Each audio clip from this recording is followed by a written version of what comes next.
Bueno, moi bo día a todos e a todas. Moitísimas gracias antes de nada á organización por convidarnos a estar aquí a presentar o proxecto de Allariz. Son plenamente consciente de que eu vou a contarvos unha historia que é un pouco diferente a historia que habitualmente se conta en un congreso como este, pero en realidade que é a nosa historia. É o motivo polo que chegamos hasta aquí, despois de moitos anos traballando, e o motivo polo que empezamos tamén este traballo tan bonito e tan ilusionante, non?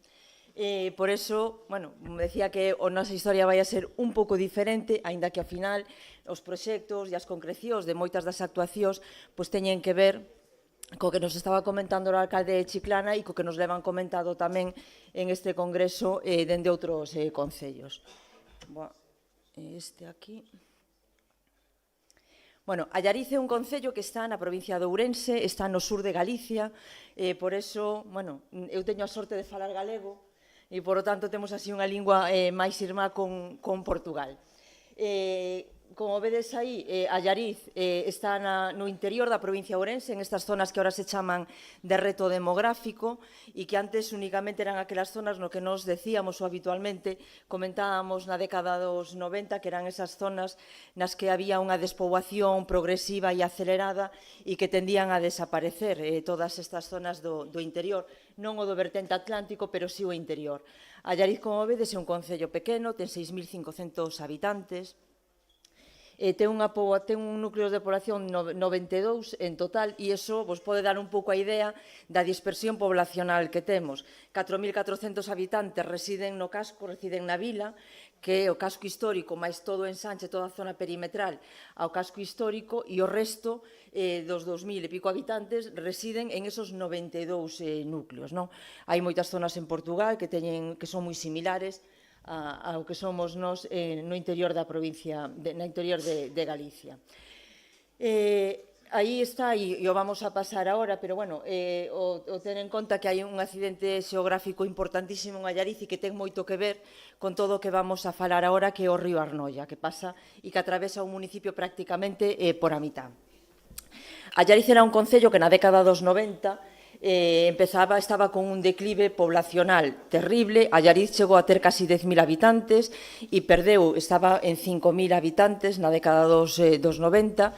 e perdeu os habitantes por moitas razóns, non? Moitas razóns. Allariz vivía fundamentalmente da industria da curtición e do calzado, da produción de calzado que se derivaba desa curtición, e por moitos motivos Allariz foi perdendo progresivamente esas fábricas de curtidos que se foron trasladando ao Levante, ao mar Mediterráneo, e a partir de aí, na década dos 70, Allariz iniciou un declive vertixinoso que levou a perder a mitade da súa población prácticamente e a desaparecer e perder todo o protagonismo que tiña, tanto a nivel xudicial, perdeu o xulgado de paz, a nivel comercial, a nivel administrativo, e o que sucede a partir dese momento é que prácticamente a situación que se dá en Allariz é de abandono. Vades a ver, bueno, pois en estas fotografías que tendes aquí, que son un bo exemplo de un concello que non sufriu especulacións urbanísticas, porque o que sufriu foi precisamente o abandono, que non ten grandes atentados urbanísticos e non tiña, salvo casos moi excepcionales, pero sí que estaba en unha situación terrible de abandono como a que vedes aí.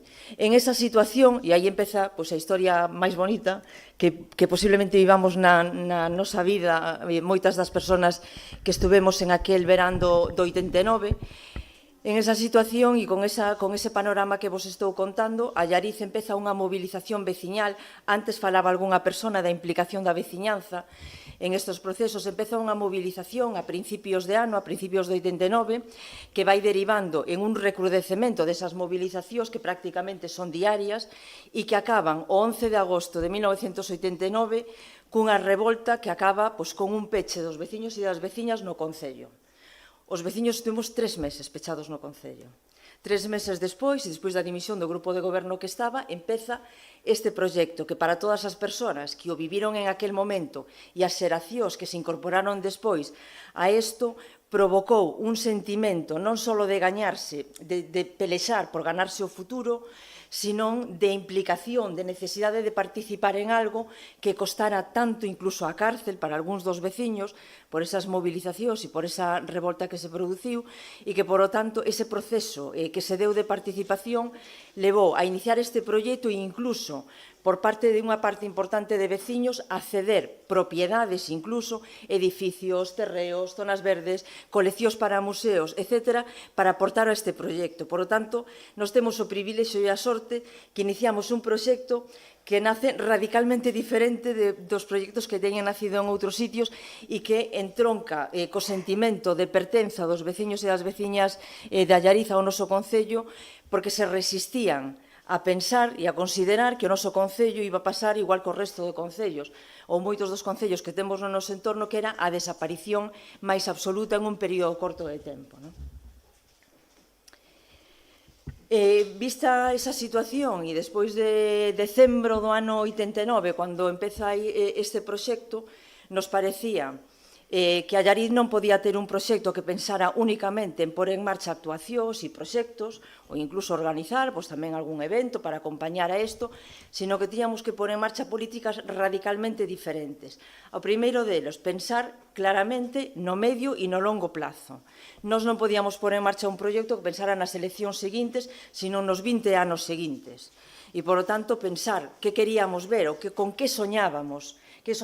ver ao cabo de 20 anos e con eso intentar proyectar esos proxectos e esas actuacións que había que levar a cabo en Allariz.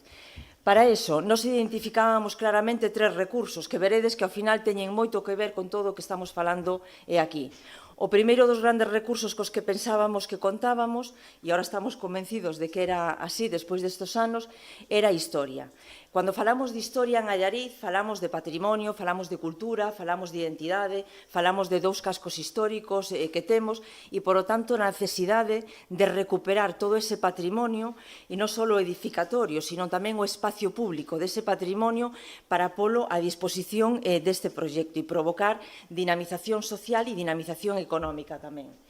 Pensábamos que o segundo gran recurso que contábamos era a natureza. E en Allariz, cando falamos de natureza, estamos falando de paisaxismo, estamos falando de espacios verdes, pero tamén estamos falando, como vedes aí na fotografía, do 80% do noso territorio que eran superficies agrarias e forestais en estado de abandono e que creíamos que era necesario recuperalas para producir en réximen extensivo. E cando falábamos de situación xeográfica, o terceiro grande recurso co que contábamos, estábamos dicindo que en contra do que se viña argumentando tradicionalmente para xustificar por que Allariz estaba en declive, que era que Allariz e a capital da provincia, Ourense, que ten 115.000 habitantes, teñen unha distancia de 20 kilómetros entre elas e, por tanto, todo se xustificaba con esa distancia. Por que vai haber comercio en Allariz se Ourense está a 20 kilómetros? Por que vai haber determinados servicios de equipamentos en Allariz se está Ourense a 20 kilómetros? Por que a xente vai a vivir aquí se Ourense está a 20 kilómetros? Era urxente, entonces, entender e darlle a entender a todo o mundo que Allariz non está a 20 kilómetros de Ourense, que é Ourense o que estaba a 20 kilómetros de Allariz. E que, por lo tanto, con ese cambio de mentalidade e dotando a Allariz de equipamentos e de servicios o suficientemente importantes, competitivos e algo moi importante, autosostibles, o sea, buscando a autosostibilidade do noso concello, a autosuficiencia do noso concello, íbamos a ser capaces de competir coa capitalidade en calidade de vida e, por lo tanto, atraer población para residir en Allariz e para pôr en marcha actividades económicas precisamente por esa calidade de vida. Nos o decimos, e o decimos moitas veces para meternos cos de Ourense, pero nos consideramos que, en realidad, Allariz nunca foi unha cidade, unha vila dormitorio de Ourense, máis ben é un barrio que vai a traballar xente de Allariz. E con esa idea empezamos a traballar. E todo o que se fixo en Allariz durante todo este tempo ten que ver con isto que vos estou contando agora, coa participación veciñal na gobernanza, ten que ver coa identificación claramente dos recursos que tiñamos e que aposta en valor deso a través de infinidade de proxectos que se foron materializando no tempo. Eso o que nos levou, e ora vos contarei así moi brevemente algunha cousa, pasar de isto que vedes aquí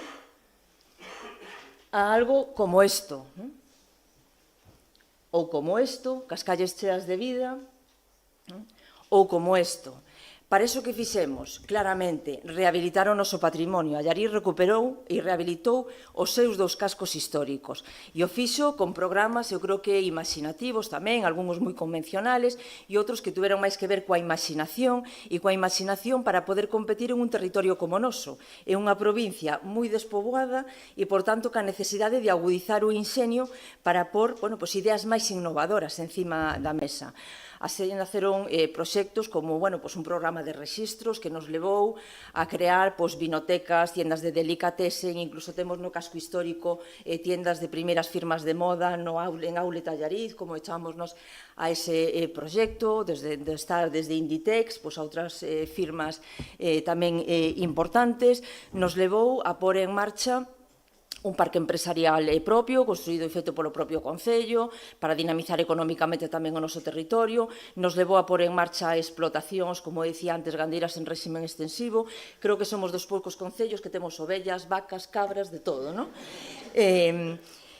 Nos levou tamén a pôr en marcha equipamentos e servicios que nos permitiran, como vos decía antes, competir coa capitalidade. E iso ten que ver desde servicios para nenos e nenas de 0 a 3 anos hasta escolas deportivas múltiples, culturales, cidade deportiva, casa da mocidade, piscina climatizada, etcétera, que nos fixeran ter o mismo nivel de equipamentos que ten a capitalidade. E en todo este proxecto nos parecía importantísimo que, aínda que a Organización Mundial da Saúde diga que entre 9 e 15 metros cuadrados por habitante estaba ben, chegar á cifra que temos ahora mismo, que estamos en 48 metros cuadrados por habitante en Allariz, con uns corredores en todo o largo do río Arnoia, con varias zonas verdes, con todo un patrimonio en fábricas de curtidos, muiños que é propiedade municipal e que nos permitiron poder facer concesións de hoteles, de restaurantes, de escola de piragüismo, salas de exposicións, museos, etcétera. Levar a construir un festival de xardíns que atrae a máis de 40.000 personas cada ano e un calendario de actividades que enche Allariz durante casi todo o ano e que permite que todos os establecementos e toda esa economía que ora se move en torno a todo isto poda manter as súas portas abertas durante todo o ano. Todo este traballo, así, deixándome un montón de proxectos porque non é posible en este tempo, nos levou a recibir no ano 94 xa o Premio Europeo de Urbanismo e Planificación Regional. Nos levou tamén a ter a declaración da Reserva da Biosfera, a ter 3 mencións da Organización das Nacións Unidas por diferentes proxectos que temos en marcha e que nos teñen servido de aval para poder recabar ou buscar financiación tamén para poder seguir traballando e pôr en marcha outros proxectos.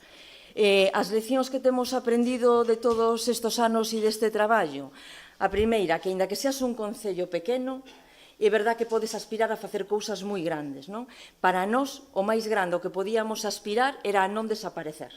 Era a crecer población todos os anos, crecemos hostidamente en población todos os anos e non a desaparecer. Nos parecía que para nós era un logro que a nosa pirámide poblacional, que estaba completamente invertida, se rejuvenecese, invertir a tendencia e que ora teñamos unha población xoven das maiores que existen na provincia, con ampliación do centro escolar, de escola infantil, etcétera, por o número de plazas que necesitamos.